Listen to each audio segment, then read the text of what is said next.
Hello and welcome to another episode of Growing Up B2B. I'm your host, Ed Delia, the second generation president of Delia Associates, the place where B2B brands go to grow.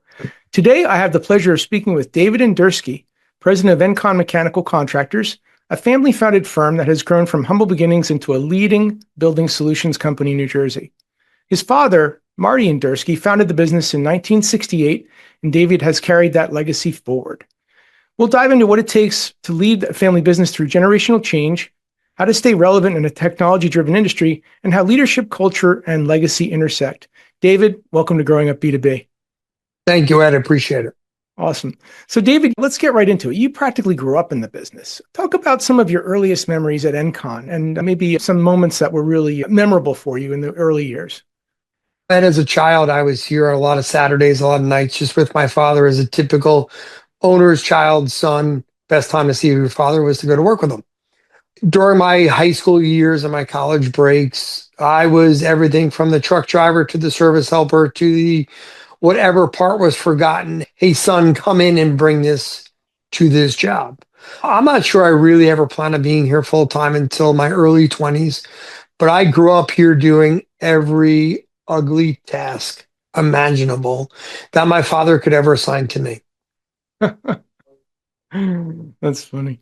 So in a family company, sometimes loyalty can mask some of the tough questions. So when did you first realize that getting involved in the company, that how it was running business as usual needed to change? And how did you start to push towards transformation? So at some point you said, hey, I'm in your young 20s, I'm going to get involved. I'm going to go into the family business. And then talk about some of those early years when you did make that commitment and some of the things that you were seeing that you said, hey, this doesn't work so well. It's in life, sometimes our best educations are through adversity. And early in my career here, we certainly had our adversities from job type, marketplace, and just some external factors that were beyond our control. That after doing this for a few years, really said to my father, Dad, we've got to change our market. If it wasn't for some of those adversities, we probably would have stayed very happily where we were. So somewhere around the turn of the century, it was, we need a new market. And we were confronted with how do we completely rebrand who we were in the marketplace that we were in. And it was at that point around the change of the century that we just said, we got to go in a different direction. And it was not easy. Cost us changing a lot of our customer, a lot of our market, a lot of our clientele, and said, we got to find different. And it was really met with, okay, how do we do this? I was in this point in my career, maybe in a decade. So he still owned a lot of the relationships. A lot of his relationships were starting to either retire, go into different sectors. And I said, Dad, you still know some people in the private sector.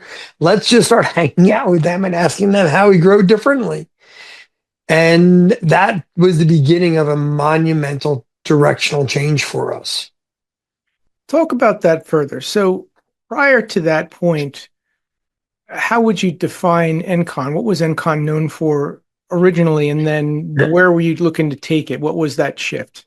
We were doing, back in the 90s in the state of New Jersey, there was a lot of what was called prime public bid market. And we did well in it.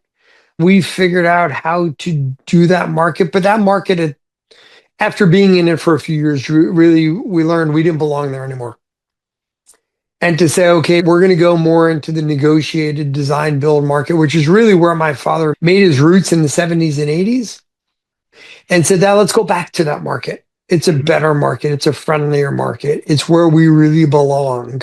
And I think you still, and again, I said, you still have a few relationships there. Let's hang our hat there and let's rebrand and rebuild based on our relationship selling as opposed to the world of public bidding. A different animal. Very different in skill set, very different in market, very different in expertise that you need underneath your roof. And I said, let's rebuild it this way. How was that met with your population? So at the time, like the personnel, were they more or less on board with the shift back, or was there some resistance to that shift?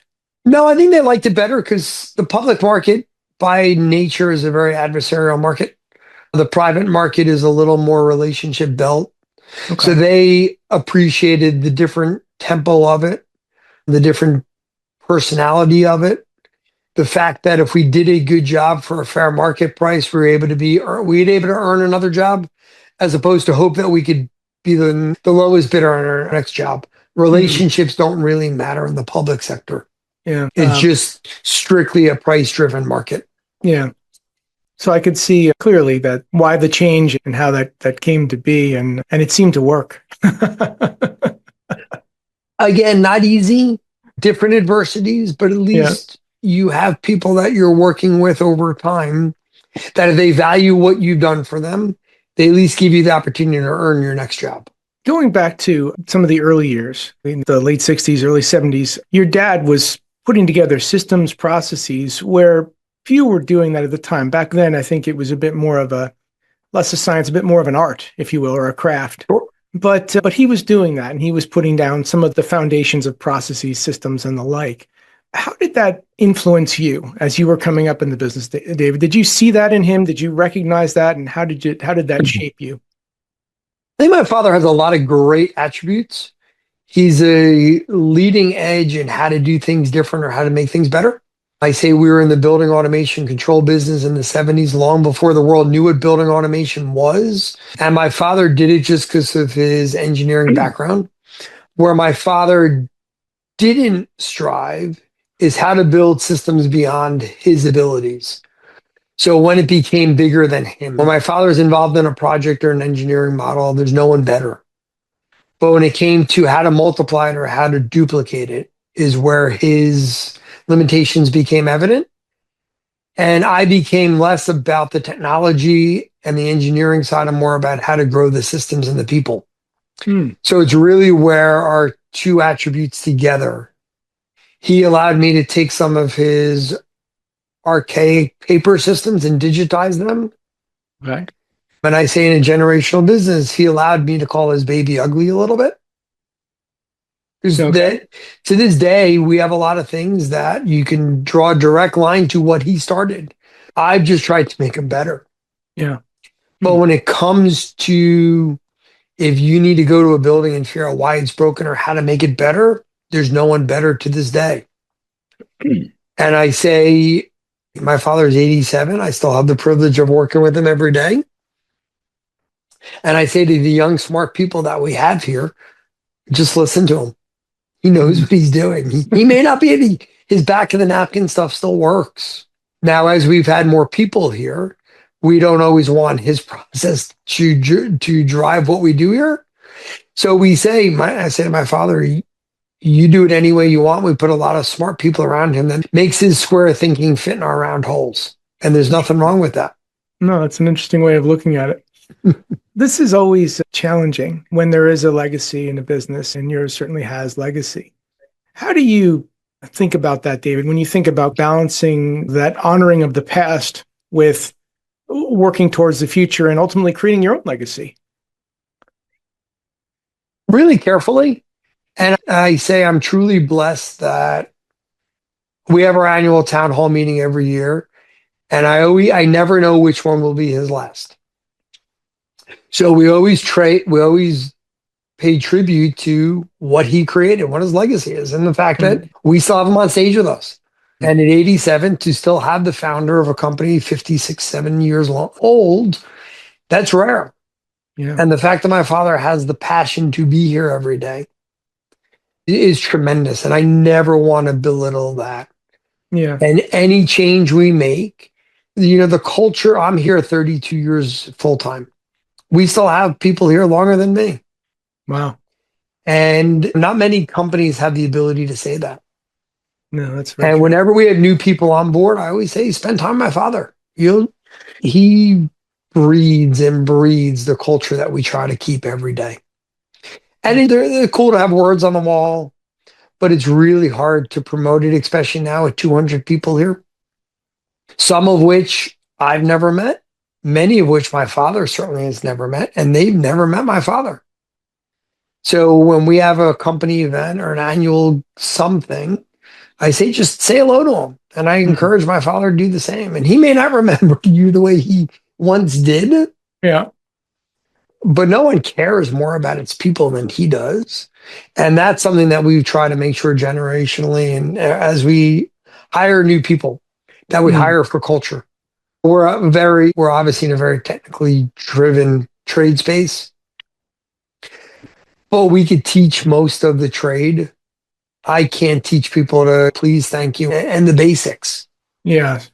And if we have people that want to learn and are coachable, we have a lot of smart people here that are willing to give their knowledge for that, including my father.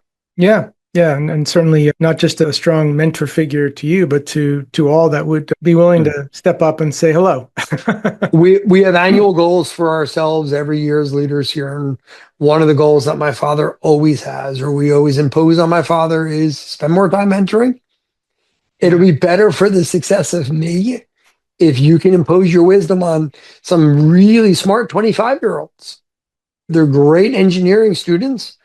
You've forgotten more than they'll ever learn. So just Yeah. when you go to that meeting, on a sales meeting or a customer face, just bring them with you. And when you're driving, just talk to them. Yeah. And again, I never forget that because there'll be a day that I can't. Yeah. Yeah. And while I'm sure, and it certainly was true with being a second generation, the technology changes. The technology changes at a sometimes an alarming pace. But some of the root philosophy and the root knowledge doesn't change as much. And I'm guessing that probably is a lot of what your father brings is the root methodologies and the root rationale that even though the technology looks different, the foundational issues are probably somewhere grounded in similarity. My father is really lives by the premise of the keep it simple. And sometimes we walk into very complex problems. And inevitably, it's the simple thing that caused that problem to be created. And my father's really good at vetting what that is. And I learned a lot from him on how to do that, both in and outside the business. Awesome. So we were touching on this technology and knowing that ENCON has been fairly embracive of technology, some new services, and as we talked about before, going in some new markets and new market directions.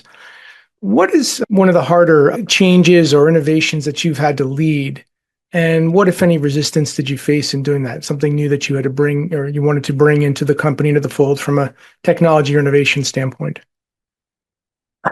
You know, Ed, I think the biggest challenge we have, and it's probably not just faced by us, is we've got 3 or maybe 4 generations currently working for the company. And we are trying to do things that are more automated and AI and all the fun buzzwords and simple things like giving the technicians in the field tablets so they're not writing service work orders. Training the 28-year-old to use the tablet versus training the 63-year-old to use the tablet. It's very different.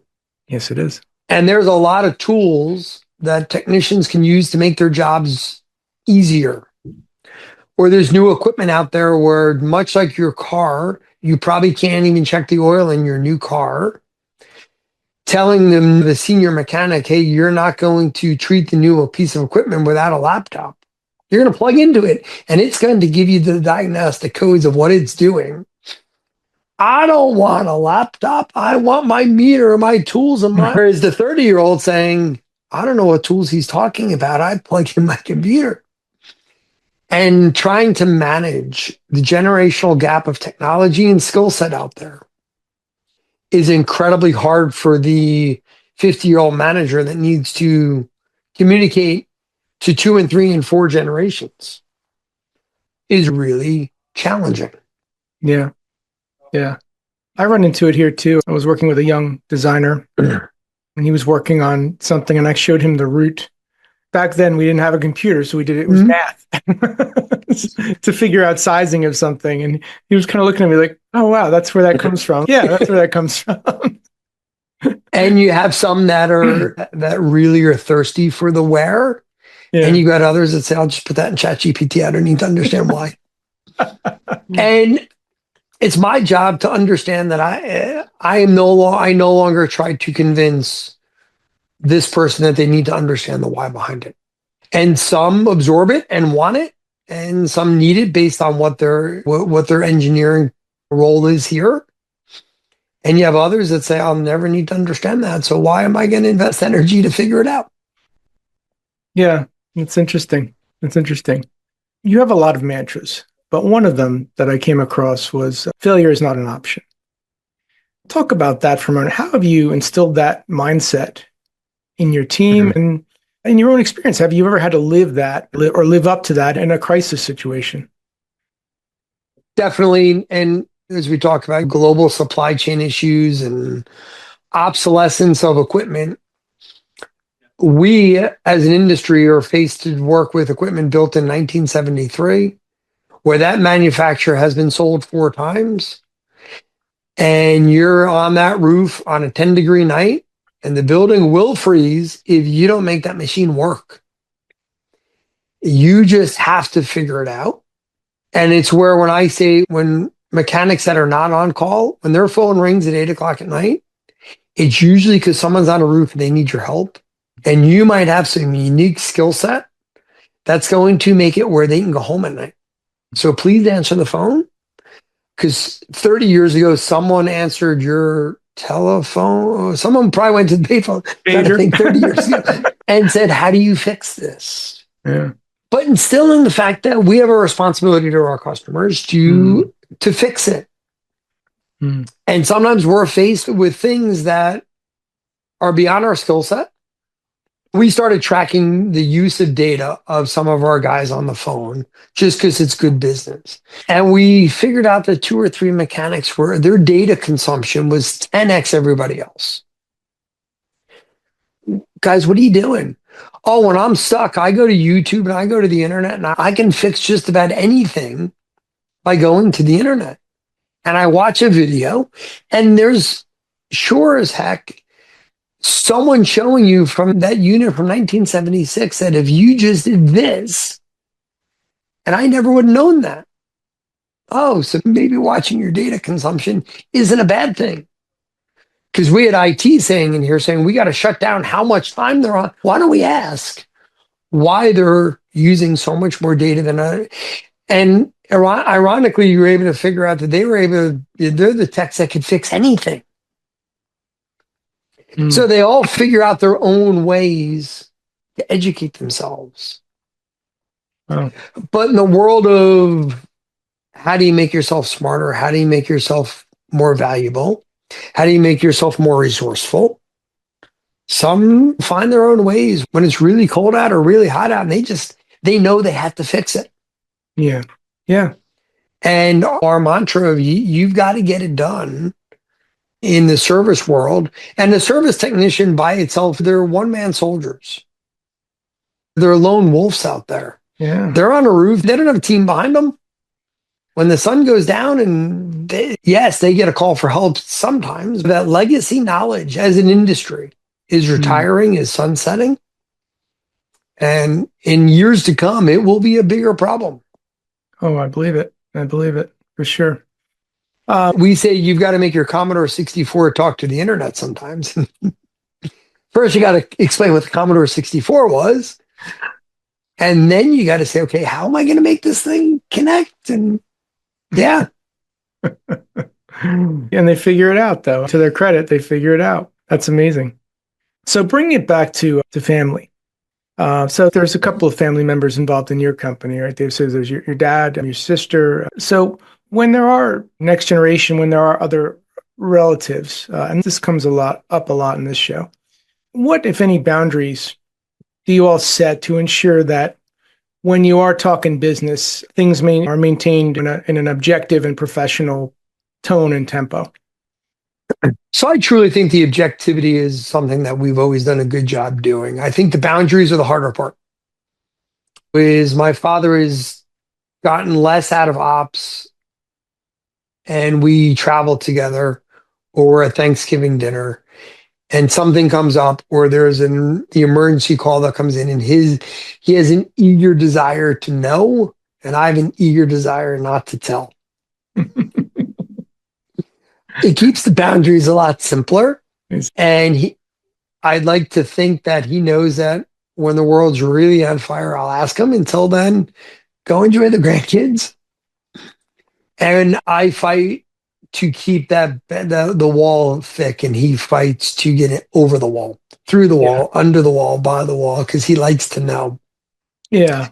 because it's how it's wired. And the other thing that I learned is 87-year-olds absorb stress very differently.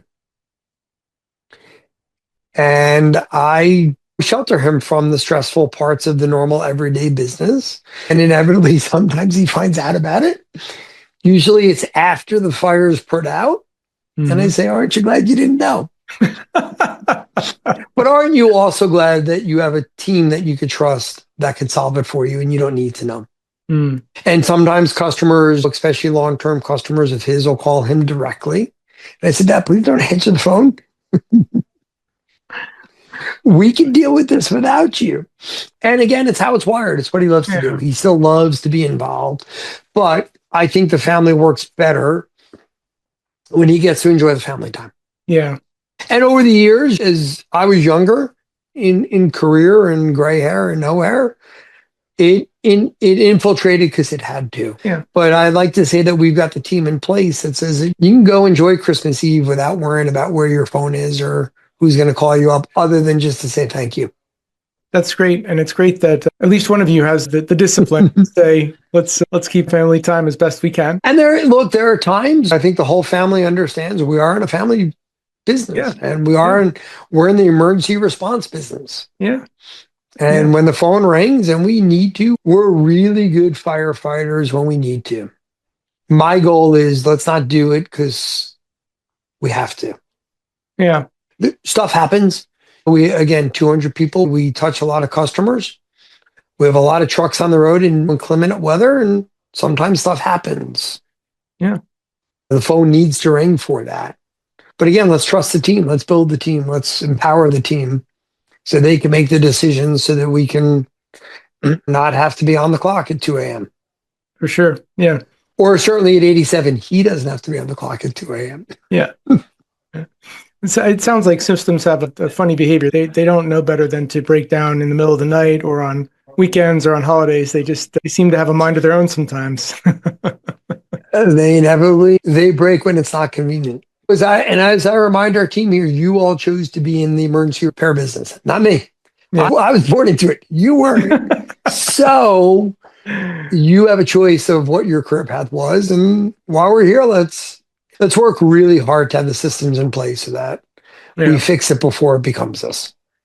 It certainly sounds, your dad recognized this, you recognize this, that the greatest asset of ENCON is the people, the team, and you've referenced that many times already in our discussion. So now leading this next generation of ENCON, if you look at leadership, what's maybe a leadership lesson? Maybe you said, hey, gosh, I wish I got a handle on that when I was younger. I wish I got to that sooner. Well, something that you looking back and say, hey, I wish I knew that sooner. How to delegate some of the things so you could do more of what you're tasked to do, and how to trust the team that's with you. And if you're building a team of around you in any management role, and if sometimes people wind up they're the right people in the wrong seat, and recognizing that and having those honest conversations with people that really want to do the right thing, but maybe they don't have the right skills to it. We look at it internally and say, we spend so much energy and resources training the field techs to do their job. Well, are we training the office people that they know how to use in today's world, Copilot or AI or Excel? And we're saying, hey, can you put this thing in a pivot table? And they say, what's a pivot table? Okay. Maybe we need to be training our office team because maybe they came to us from a career where they've never dealt with that, or they don't know our ERP system, or our finance team's talking to them and they don't understand what a balance sheet is. Why don't we try to educate them before we say they're not the right person? We try to go through processes we employ an operating management system called EOS. And EOS talks about, does the person get it? Do they want it? And do they have the capacity to do it? Because sometimes they're the right cultural fit, but they're on the wrong seat. Or we haven't done a good job training them to do their job. And changing people, it's inevitably we have people that want to do their job, but they don't get it. And if you ask them, do you understand what your job is? They'll say no. So why don't we ask them that? Yeah. And then if they are the right person, why don't we say, hey, we have some junior people here that are growing, that they're going to night school for accounting 101. They want to learn to be accountants here, and they want to learn to be on the finance side of the business, but they don't understand it. In Monmouth County, we've got Brookdale, which is a great tool. So they're going to Brookdale at night. They're taking accounting 101, and it's wow. Again, we have no problems sending our guys to trade schools. Learn how to fix this piece of equipment, but we don't teach our people how to use the technology of the software that we use here every day. And then we say, oh, you're the wrong person. We didn't train them. Yeah, that's a powerful insight. And it's sometimes it's a hard path, but when you got the right person who gets it, who wants it, who just has some gaps in their game, and you fill those gaps, you maybe just 10x that person in terms of their performance and their ability and their passion for doing and everything else. So that's exciting when it works. And in the world of longevity, look, employees don't stay at companies as long as they once did. We like to say that I may or may not be a really nice guy, but they're not staying here just because of me. But if we give them a path to grow, hopefully they will call this place home. Because we spend a lot of time here. It's hard work what we do. Customers usually are calling us to tell us that we didn't do the best job, or that it's broken and they need us here now, not tomorrow, not in an hour. They need us here now. So learning those skill sets and learning how that they could have a path is something we really try to do. We try to promote from within. We try to make the company sticky. We try to make it work. One thing I've seen here in our growth of the company, there are people that sometimes crisscross divisions. Hey, I really want to learn to work with the computer and not with my hands so much anymore. What those guys do over there looks really, how do I learn to do that? I don't need to leave your company. I just need to change the division or the office I sit in. So something I've been thinking about as we're talking, and you referenced it, sometimes somebody's out on a service call and they're tangling with a system that, might be 20 or more years old. But then there's all of this new complexity coming into the space, new systems, and then always new codes. There's sustainability. There's integrations now with HVAC. Well, you mentioned automation, that you guys were tangling with automation back when automation wasn't even a thing. It's almost staggering to think about what a service tech needs to know today. How do you keep an ENCON ahead of that curve? How do you do that? Patience. What we've tried to do is specialize the mechanic. Okay. Because it's become too overwhelming to have one person understand it all. Between the months of September and May, we have them in the building once a month for factory training. We invest time, money, and resources. We send people all over North America for factory training. When they come back, we have them lead a class on, impose that knowledge on others. And on the other side of it, be available if, you have a specialty piece of equipment that you're our in-house expert. When you can't be the first person on that roof or in the building to answer your phone when someone else is working on it. The answer is, if we ever stop, we're behind. Yeah. And we invest probably more than most people in our space. And I'm not sure we do a great job keeping up, but we try all the time to do it. Awesome. You touched on something before I wanted to circle back to, and wanted to get your take from an industry standpoint, and maybe even from an ENCON standpoint. But it seems in the greater trades, talent, especially attracting young talent, has been a challenge. David, do you see that changing? Do you see more young people looking to the trades and saying, that's a potential path for me? Or do you still find that it's a challenge to bring young people into the fold? So we're very involved with a lot of the local vocational schools and community colleges. Enrollment is up in the programs, which is great. It'll solve our problem in 5 or 10 years. I have a 14-year-old who's interested in the trade program, and I think it's great. When my generation, everyone talked about going to college. I don't think everyone talks about it amongst his peer groups. Okay. And I think the stigma of a blue collar trade in this country, I think is starting to change. And I think it's great. We have young techs that are going to make a very nice living that can't be offshored, that can't be replaced. You still need boots on the ground. And they have an opportunity to earn a very nice six-figure income with a tremendous career path in front of them. And at a comparatively young age, I would add. Yeah. And by the way, you will have to work hard. You'll probably work in not the when it's hot out, when it's cold out, but in a way we're recession proof. And more than the money, Ed, I think there's a lot of pride in saying, I built, I fixed, I repaired. When you're the mechanic that pulls up in your truck to a building that, or a homeowner who's too hot or too cold or something's broken, and you get a fix and make that person happy, there's a lot of pride to that, more than the paycheck. And I think, again, we as an industry should take a lot of value to that.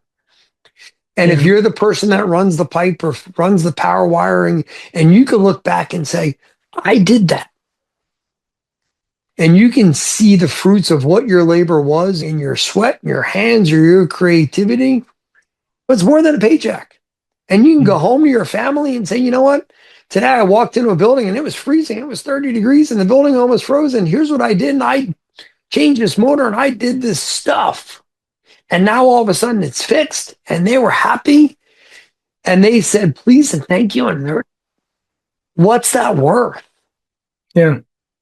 Yeah. Ultimately, it's not about hot. It's not about cold. It sounds like what it's really about is giving a customer assurance and peace of mind that, hey, what was broken is now fixed. And maybe you can't guarantee it's going to be fixed forever, but it's working really right now. And yeah. And you save someone's computer rack, or we do a lot of work in surgical centers and we allow the procedure to happen. And not that we're in the life-saving business, but we are, because without the right temperature and humidity, the doctors can't do their jobs. Yeah. So when we get that call at 5:45 a.m. and it's fixed by 6:10, there's a lot of value to that the procedure was not canceled. Yeah, for sure. So I want to touch on something else that I think we've been beating around too, and it's culture, right? Culture matters, I think, especially when you have a generational transition. So thinking about your tenure at ENCON, David, what cultural shifts have you made to reflect who the company is today, where the company is going, rather than simply saying, hey, we'll just do it the way it was always done from a culture standpoint? What are some things that you've infused into the business in your time? It's a tricky question, Ed, because my father has always valued people. I think what we've done is we've tried to level the highs and lows of the business. The temperament of the 70s and 80s of yelling, screaming, and swearing aren't ones what they were. No. Trying to value and educate us along the way. And again, different time and place back then. But if you ask my father about his core group in the 70s and 80s when he'll probably still tell you about their kids' birthdays and their spouses and significance and their life's hardships. So we've just tried to make it better. I think the new generation is more valuing PTO, and the world of smart technology and devices makes it really hard for our people to enjoy not being here sometimes. So I think the new culture is if you're a technician and you're on vacation, it's okay to shut your phone off. It's okay to enjoy your time with your family. And it's also okay for the people here to not abuse that someone's away. And we shouldn't be, if the fact that they're the only ones with the answers to that question, that organizationally we need to figure out how we can fix that. Yeah. We were 8 people. It was fine. Yeah. There was nobody else. But someone else should be able to fill your desk for at least a few days. Yeah. Yeah. And I think that's the cultural change, because the next generation, they value their PTO. Yeah. Now, also, let's be mindful. and responsible to our desk. Let's not just leave it where no one knows what you did. If you follow enough systems, someone else should be able to pick up where you left off. But let's try to value the fact that, hey, if someone, especially during the COVID world and the evolution of work from home, and if you're sick, be sick. If you could be at work, be less. But I think it's about being responsible to your desk and your coworkers and your peers. And if you've got something to do, be mindful of it, be truthful and honest. Yeah. The world of social media, it always comes out. Yeah. Yeah. So if you do want to enjoy whatever it is you enjoy, hey, manager, I am going to take the day off because my child, okay. But again, let's be transparent with that. Yeah. Yeah. And I hear you, because I think I learned pretty early in my career that I couldn't talk to people maybe the way my dad did. Because I tried once and I got some pretty immediate feedback for how that was received. And the young lady quit on the spot. And I'm like, okay, worked for my dad, not going to work for me, not going to work for this generation of people. And we get both good and bad lessons, I think, sometimes when we have that previous generation to look to. And I realized, okay, better temper my words and be very careful. And look, it's healthier for everybody. Yes. Even to that, sometimes it takes training. Yeah. Yeah. People are raised the way they're raised with their cultural differences. And we only speak at home this way. Okay. One of our core values is being coachable and saying, we don't speak like that in here. There are other ways to communicate your frustration. Yeah. Because there are times, again, it's not personal. You get yelled at and you get screamed. And we try to educate our customers. I understand your frustration. However, our dispatchers doing the best job they can. Yeah. They're not going to get there any faster by yelling at them. That's right. That's right. Yeah. Yeah. In fact, they'll probably get you there faster if you use words like please and thank you. Most definitely. They understand the situation that you're in. A lot of our listeners are at that crossroads, right? Do I join the family business? Do I go my own path? You were at that crossroads. I was at that crossroads. Thinking about all the challenges, all the expectations, all the things that you've navigated to this point, if you were to speak to a young person that was contemplating, hey, I'm thinking about joining my family's business, what piece of advice might you give them, David? I think two big ones. One is patience. The other is by virtue of last name, it's going to make it harder for you. You are going to have to show up earlier. You're going to have to stay later. You're going to have to work and earn the respect. None of it will be given to you because generationally you have a title or you have a last name. In fact, it will probably make it harder. And others will look at you as entitled. And if you don't earn their respect, they don't care who you are. And that was something that I think was unwritten early in my career. I made sure I shut the lights off every night. Yeah. There were times I had nothing to do. And I'd sit at my desk saying, when are they going to leave? Because I have to be here. And be willing to learn from people that there are still people here that I was their parts helper or parts runner 35 years ago. And I never take that away from them. They taught me, they educated me. And if there was nights we had to work or mornings, we worked. Yeah. I never played the card of, don't you know who I am? Because that does not work. No. But I think you touched on a misconception. A lot of people, I think that a second or third gen somehow has it easy by virtue of birthplace. But truthfully, I think from all the guests that I've spoken to on the show, the expectation is higher when you've got the family name. The pressure is higher. More pressure is put on you younger. The expectations are higher. And the path you walk is harder. But when you walk it, it's worth it because you do earn that respect from peers. And I think the journey means more. because you walked the hard mile and you did it. You do. And as you're walking it, sometimes the journey seems you're going uphill against the wind, barefoot in the snow, all the cliches. Yeah. And some of it's true. Some of it is really hard to do. But second generation, let alone third generation, and the few that make it to fourth, I'll tell you, it's really hard. Oh, yeah. Yeah. Said.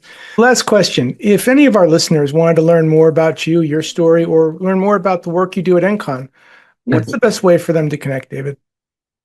Personally, I am on LinkedIn at David Indursky. The company website is www.enconmech.com.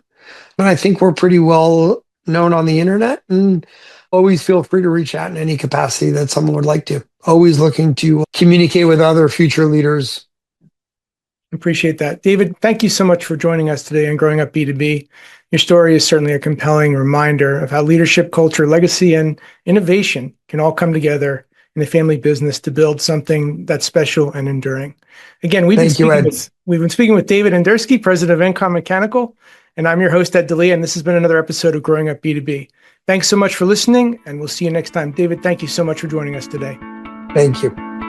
Hey, thanks so much for tuning into Growing Up B2B.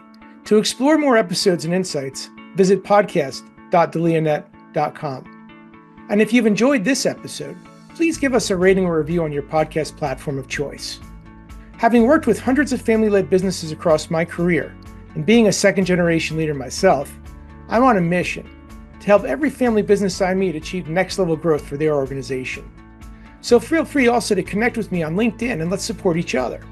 You can also find out more about my company at delianet.com. Again, I'm your host, Ed Delia, and thanks so much for joining us today. Take care.